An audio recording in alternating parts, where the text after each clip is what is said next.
Weight loss करना हो या गेन, सिर्फ डाइट और एक्सरसाइज से बात नहीं बनेगी। इसलिए उन पैरामीटर्स को समझना जरूरी है जो आपके वेट को कंट्रोल करते हैं। इस वीडियो को लास्ट तक जरूर देखना, क्योंकि इसमें मैंने कुछ ऐसे पॉइंट बताए हैं जो डेफिनेटली आपको सरप्राइज कर देंगे। तो चलिए शुरू करते हैं।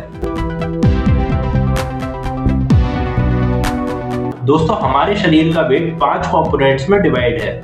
ऑर्गन्स, स्केलेटन यानी कि बोन्स, इसके अलावा फैट, मसल्स और वाटर। ऑर्गन और स्केलेटन को तो आप कंट्रोल नहीं कर सकते, लेकिन फैट, मसल और वाटर इनको आप कंट्रोल करके अपने वेट को मैनेज कर सकते हैं। अगर हम बात करें वाटर की, तो हमारे वेट का 60% लगभग हमारे शरीर में पानी ही है, जो शरीर में सेल्स, ऑर्गन और टिश्यू के लिए बहुत इंपॉर्टेंट है। इतना ही नहीं, ये हमारे शरीर में टेम्परेचर को कंट्रोल करता है, हाइड्रेशन और मेटाबॉलिक रेट को भी कंट्रोल करता है। इसी तरह से हमारे शरीर में 30 से 40% तक मसल्स होती हैं, जो स्ट्रेंथ और फंक्शन के लिए जरूरी है और साथ में मेटाबॉलिक को भी बूस्ट करती है। और अगर फैट की बात करें तो इसका परसेंटेज मेल्स के अंदर 15 से 20 होता है और फीमेल्स के अंदर 20 से 30% तक फैट की मात्रा देखी जाती है। तो चलिए अब बात करते हैं वो कौन से फैक्टर्स हैं जिस पे आपका वेट एक्चुअल में डिपेंड करता है। सबसे पहला है वाटर इनटेक। बहुत सारे लोगों को ये गलतफहमी है कि पानी से वेट का कोई रिलेशन नहीं है, लेकिन ध्यान देने वाली बात ये है कि हाइड्रेशन से हमारा मेटाबॉलिक रेट इंप्रूव होता है और साथ में ये फैट को बर्न करने में भी हेल्प करता है। असल में मेटाबॉलिज्म वो प्रोसेस है जो हमारे शरीर में फूड को एनर्जी में कन्वर्ट करने में हेल्प करता है। तो ज्यादा मेटाबॉलिक रेट मतलब ज्यादा कैलोरीज का बर्न होना। तो जिन लोगों को वेट गेन करना है, उन्हें इस कंपोनेंट को छोड़ के सेकंड कंपोनेंट जो है फूड इंटेक, उस पर ज्यादा ध्यान देना है। पूरे दिन में आपके शरीर को काम करने के लिए कुछ कैलोरीज चाहिए होती है, जो डिपेंड करती है आपकी age, height, weight, BMI index और जेंडर पे।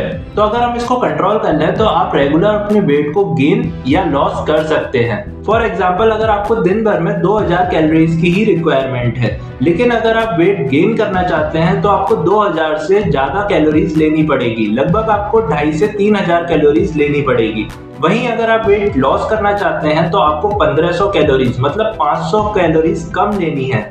असल में जब हम खाना नहीं खाते तो हमारे शरीर में प्रेजेंट लिवर और मसल्स में जो ग्लाइकोजन है वो ग्लूकोज में टूट जाता है, लेकिन 1-2 दिन में जब वो ग्लाइकोजन की मात्रा कम हो जाएगी तो हमारे शरीर में जो प्रेजेंट फैट है वहां से वो फैट फैटी एसिड और कीटोन्स में कन्वर्ट होगा, जिसको कीटोसिस बोलते हैं।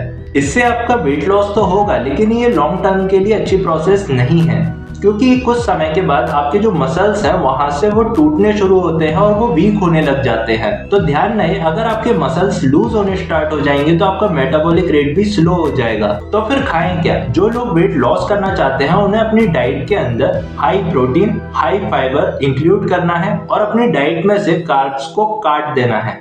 इतना ही नहीं, इसके अलावा आपको प्रोसेस फूड, शुगर और ट्रांस फैट को भी अपने प्लेट से हटा देना है। जो लोग वेट गेन करना चाहते हैं उनको प्रोटीन लेना है, हेल्दी फैट लेना है, कॉम्प्लेक्स कार्बोहाइड्रेट वो ले सकते हैं। लेकिन इतने से बात नहीं बनेगी, उन्हें स्ट्रेंथ ट्रेनिंग करना बहुत जरूरी है। तो अगले फैक्टर की बात करते हैं जो है फिजिकल एक्टिविटी। अगर आप वेट लॉस करना चाहते हैं तो आपको कैलोरीज ज्यादा बर्न करनी होगी। इसके लिए आप कार्डियो कर सकते हैं, किसी भी तरह का कार्डियो, जैसे रनिंग, वॉकिंग, जॉगिंग, स्विमिंग या रोप स्किपिंग आप कर सकते हैं। इसके अलावा स्ट्रेंथ ट्रेनिंग आपको करनी चाहिए, जैसे वेट लिफ्टिंग, सर्किट ट्रेनिंग, ये आप इंक्लूड करेंगे। इसके अलावा अपने कोर को स्ट्रॉन्ग बनाने के लिए आपको लेग रेज करने चाहिए, प्लैंक करने चाहिए, फ्लटर किक्स है या सीजर किक है वो आप कर सकते हैं, साइकिलिंग आप कर सकते हैं और क्रंचेस भी आपके बेली फैट को बिल्कुल खत्म कर देंगे। अगली चीज ये है कि अगर आप अपने शरीर में फ्लेक्सिबिलिटी और एंड्योरेंस स्ट्रेंथ बढ़ाना चाहते हैं तो इसके लिए आपको योग करना चाहिए। साथ में जिन लोगों को स्ट्रेस ज्यादा रहता है या नींद की कमी रहती है तो उनको मेडिटेशन करना चाहिए। क्या होता है कि जब आप स्ट्रेस ज्यादा लेते हैं तो आपके शरीर में से, आपके ब्रेन में से कॉर्टिसोल रिलीज होने लगता है। ये एक हार्मोन है जो स्ट्रेस हार्मोन है, जिसकी वजह से आपका मेटाबॉलिक रेट स्लो हो जाता है। तो ये आपको वेट लॉस करने में रुकावट पैदा करता है। अब जो लोग वेट बढ़ाना चाहते हैं वो अपने रूटीन में से कार्डियो को तो हटा दें, इसके अलावा वो स्ट्रेंथ ट्रेनिंग कर सकते हैं, योगा कर सकते हैं जिससे उनकी फ्लेक्सिबिलिटी बनी रहे, या फिर आप मेडिटेशन और प्राणायाम करें जिससे आपका तनाव दूर रहे। इसके अलावा आपको पुशअप्स, पुलअप्स, सिटअप्स ये सब भी इंक्लूड कर लेना है।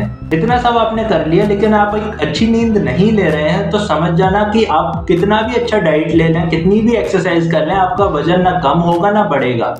अब मैं कुछ ऐसा बताने जा रहा हूँ जो शायद आपको नहीं पता हो। जब आप रात में सोते हैं टाइम से, एक अच्छी नींद लेते हैं, तो आपके ब्रेन से ग्रेलिन एंड लेप्टिन ये दो हार्मोन बैलेंस होते हैं। ग्रेलिन एक हंगर हार्मोन है जो आपकी भूख को बढ़ाता है। अगर आप नींद सही से नहीं लेंगे तो ग्रेलिन की मात्रा बढ़ जाएगी और जिसकी वजह से आप ज्यादा खाना खाने लगेंगे। जबकि लेप्टिन आपको ये इन्फॉर्म करता है कि अब आपका पेट भर चुका है तो आप खाने को इमीडिएटली रोक दीजिए। लेकिन अगर ये सही से हार्मोन रिलीज नहीं होगा तो आपको पता ही नहीं चलेगा कि आपका पेट भर चुका है और आप ओवर ईटिंग कर जाएंगे, जो आपको वेट लॉस करने में हेल्प नहीं करेगा। अगर आप प्रॉपर नींद नहीं लेंगे तो उठने के बाद आपको मीठी चीजें खाने का मन करेगा या हाई कैलोरी फूड खाने का मन करेगा, क्योंकि आपका शरीर एनर्जी को बूस्ट करने के लिए इसकी रिक्वायरमेंट करेगा और आपके अंदर क्रेविंग होने लगेगी। और इतना ही नहीं, इसके अलावा आपका मेटाबॉलिक रेट भी स्लो हो जाएगा और आपका एक्सरसाइज करने में भी मन नहीं लगेगा या वहां पर थकान ज्यादा फील होगी। इसलिए आपको 7 से 8 घंटे की नींद लेना कंपलसरी है। इसके अलावा कुछ और भी फैक्टर्स हैं, जैसे मेल्स के अंदर देखा गया है कि जो वेट लॉस की कैपेसिटी होती है वो मेल्स की फास्ट होती है कंपेयर टू वुमेन्स। अगली बात ये कि अगर आप फर्मेंटेड फूड और प्रोबायोटिक्स ज्यादा खाएंगे तो आपका जो गट है, मतलब जो गुड बैक्टीरिया है, वो अच्छे से डेवलप होंगे और आपका खाना अच्छी तरह से डाइजेस्ट हो जाएगा और शरीर को लगेगा। हमेशा ध्यान रखिए कि खाना आप हमेशा एक ही टाइम पे खाएं, इससे आपकी बायोलॉजिकल क्लॉक हेल्प करेगी खाने को डाइजेस्ट करने में। और जब भी आप खाना खाएं तो माइंडफुलनेस के साथ खाएं, जो भी आप खाएं उसको आप महसूस करके खाएं, उसका टेस्ट लेके खाएं। डेली अपने वेट को मेजर करके फ्रस्ट्रेटेड नहीं होना है, आपको पेशेंस रखना है और कंसिस्टेंट रहना है। ध्यान रहे कि अल्कोहल के अंदर हाई कैलोरीज होती हैं जो आपके मेटाबॉलिक रेट को स्लो कर देती हैं और जिसकी वजह से आपको वेट लॉस करने में तकलीफ हो सकती है। इस वीडियो को आप सेव कर लीजिए या इसके नोट्स बना लीजिए, जिससे आपको हेल्प रहेगी कि किस तरह से आपको वेट लॉस करना है या वेट गेन करना है। इस वीडियो को अपने फ्रेंड और फैमिली के साथ शेयर करना ना भूलें। जल्दी ही मैं अगले टॉपिक के साथ वापस आऊंगा, तब तक के लिए stay healthy and stay happy. नमस्कार।